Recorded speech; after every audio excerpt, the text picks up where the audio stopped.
From VTV Channel 6 Studios in downtown Vernal, this is Local Point with your host, Chris Piner. Welcome to Local Point, brought to you by Strata Networks. I'm your host, Chris Piner. On today's show, we welcome to the studio Chief Brett Reynolds from the Naples City Fire Department and Jeremy Raymond from the Uinta Fire District. Did I get it right? Sounds good. I think I did. It's a Sounds mouthful, good to and me. it's good to have you both here today. Now, we've had both of you on the show many times in different aspects, but today, it's one of my favorite shows, and I love this. We're talking about fire safety today. Yep. So are we commemorating a time of the year? Is there a fire safety month, or? There's a fire safety week in October, and that's coming up here next month. It'll be it's usually the second week in October. And so we have a theme, which is working smoke detectors save lives. And so obviously it's the best way to protect yourself and your family and your home is to have working smoke detectors. Now notice they put working smoke alarms in there because it's so important. A lot of people have smoke alarms, but are they working? And so it's important to make sure you test those alarms and make sure that they're functioning correctly, and they should be tested at least monthly. So That's good. Do you have a little helpful tip on remembering to check them monthly, or just watch the calendar? Watch the calendar. Maybe. Yeah, Daylight savings is what we always teach the little kids, so we can teach the big kids the same thing. Right. Yeah, So change your batteries usually when the time changes. But really, the test should be done every month. Test should be done. And that's every just by month, yeah. pressing the little button on the detector Yep, itself. there's a little detector on there, and it'll beep, and it's good to get smoke alarms that they're interconnected, and so if you test one, then all of them should go off, or if you get a fire in one part of the house, then it'll set the others off and alert everybody in the house. Right, right. That's good to know. So what do you think the big push for this is? Is this a serious problem? Well, every year the National Fire Protection Association has a theme, or has Fire Prevention Week. Right. And this year's theme is prevent, work on your smoke alarms, or working smoke alarms save lives. Because it really saves, so if that alarm goes off, you get out of there, call, yeah. Well, that's good. Yeah, so they tell you should have at least a smoke alarm in every bedroom, outside each bedroom, so like in the hallway, and then on every level of the home, including the basement. And again, it's good that you test those monthly. It's good that you have a escape plan in place so that if it does sound, you know what to do, you know where to go. Once you're outside, you call 911 and then have a meeting place where your family meets together. And I think that's the most important, Jeremy, is number one, if you're cheap with your batteries and you think they can last longer, then use them in something else. You can replace brand new ones in your smoke detectors, but I think on that monthly test, the greatest thing you could do is practice with your kids, practice with your family on the escape plan, because at 2 in the morning it's going to be a fog. And the little kids can learn, but it's going to take some practice runs. I mean, we practice suiting up because we do it at 2 in the morning without any head start. And so if we do it as firemen, your little 3-year-old needs to do it. So when you push it every month to see if it works, make it a random time and place, even in the middle of the night, and see if your kids actually can get out of the house. I like that. And make it an ongoing training event for your family, and the kids will have fun with it. It's a pain in the butt to clean their socks off or see them go out in the snow in their pajamas, but see if they can find their place to go. So, you know, we get so good at that in school. We do it all the time in public school. We've got those fire drills down. Yeah. But that's a great point. Well, Who does that at home? Yeah. And you look at fire deaths. You know, you don't see people usually dying in schools or dying in buildings. It's in the home. That's where we spend a lot of time. In fact, they say 2/3 of all fire deaths that occur in the home are usually attributed to those that do not have smoke alarms or those that are not working properly. Wow. So 2/3 of those deaths have those statistics that they don't have smoke alarms or they're not working properly. Well, what would a good plan be to get? Obviously, it's just got to be move away from the fire. But would you recommend top floor ladders? Oh yeah, if you're on a second floor, so you should have 2 ways out of your bedroom. And whether it's a door or a window, you should have at least 2 ways out. And then once you're out, you stay down low. We tell the kids and family members, the smoke's going to be up high, so stay down low. Go to the nearest exit. Right. And then again, go to your meeting place. Sometimes people will think everybody's out, and or not everybody's out, and then family members will go back in to try to save somebody, and they're already out, yet they're wandering around. Right. And so upwards of 90% of firemen that die looking for somebody that's not there, because there isn't this. I liked your point about the schools. I asked little kids when they come to our fire station, where do you go when there's a fire alarm at school? We go out by the trash can, we go out by the playground. Do y'all just run to a different place? Well, no, we just go to our place. And then I asked the kids, where do you go if there's a fire in your house? Out the window. And that's the best they can say. And we have to emphasize, number one, it should be just like school. You, in an orderly way, go to the right place. Another thing, when you practice with them, emphasize to them, don't just jump out the window if the front door's open. Right. Take the path of least resistance and don't break your leg.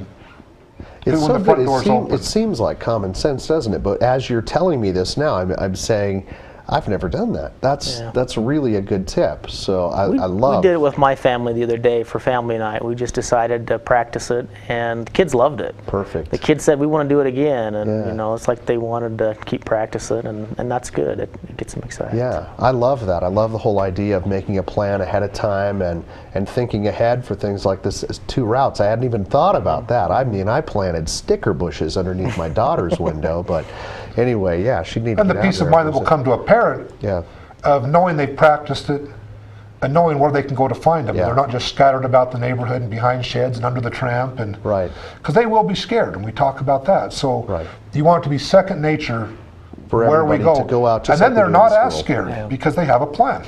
Yeah, I love that. Great tip. That's great. We're going to talk about some more ideas for fire safety after this message from our sponsor, Strata Networks. Strata Networks is proud to bring the first true 4G LTE network to the Uinta Basin. 4G LTE is the most powerful mobile broadband available anywhere in the world. With speeds up to 10 times faster than 3G, you can stay connected like never before. Video chat without delay, stream HD TV or movies in an instant, and download or upload in seconds. For details, visit us in Roosevelt or Vernal or call 622-5007. More speed, more power. 4G LTE, only from Strata Networks.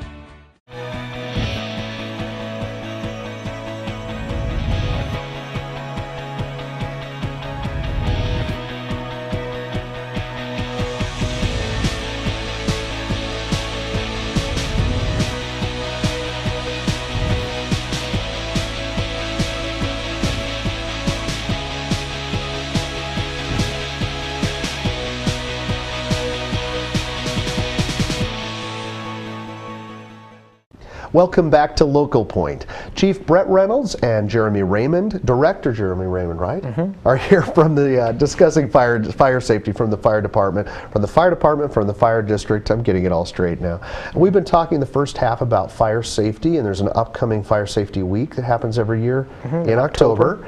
And so I love this. I mean, it seems so common sense, but every time you come on the show, you'll mention little things that make me go, yeah, we should be doing that. That's a great idea. Yeah, and this year we'll have a bunch of information down in the county building, and some of the fire departments will be doing tours of the stations, and so yeah, if you're interested in that, in items and in public education brochures, things like that, you can come to the county building or go to your local fire station. They'll be able to help you out. Perfect. So. You even mentioned in the first segment where we talked about having an escape plan, running fire drills at home, and making sure with the theme of this year having a working smoke alarm.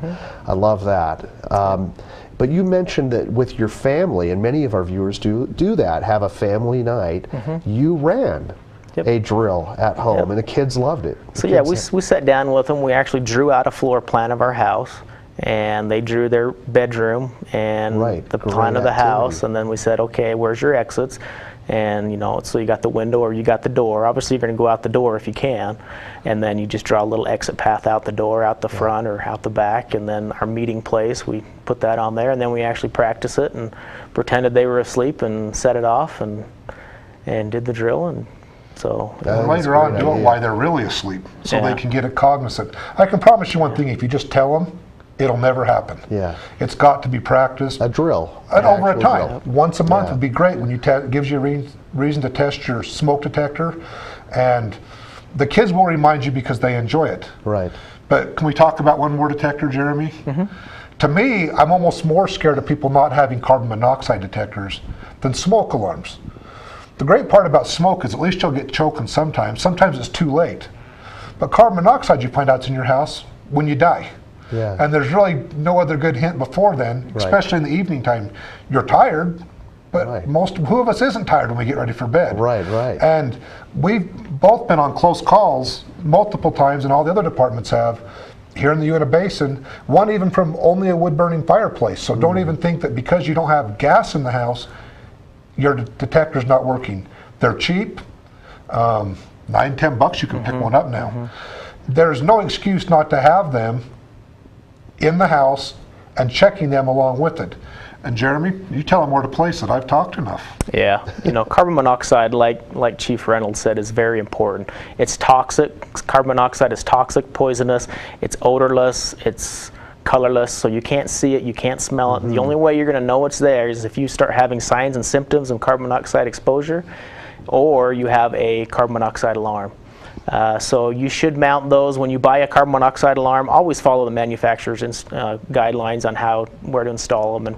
But there's a couple different types. You can either mount them on the ceiling or on the wall. You can plug some into an outlet. And so whichever type you buy, just make sure you follow the manufacturer's. But generally, it's not just on the ceiling. You don't just throw the directions away like most of us males do to everything and screw it into the roof. Yeah. Generally, put your head out to the wall, and that's where most of them are going to want to be set. Is down the wall a ways. And it weighs about the same as air. So a lot of times people will ask me, where do I put it? Do I put it on top or down below? Well, it weighs about the same as air, and so it'll eventually fill the space up with air. But you don't want to wait for it to fill the space up, because that's bad news when it fills the space up. So I'm thinking to mine that they may be a combination smoke detector and CO. And there are some, yes. Like that. That's interesting. And how often should those be replaced? Because those don't last very long. Usually it's according to the manufacturer's recommendation. It's usually about every 10 years. About 10 years, and those really need to. So you might think, I've got them, I'm good to go, but really they don't last.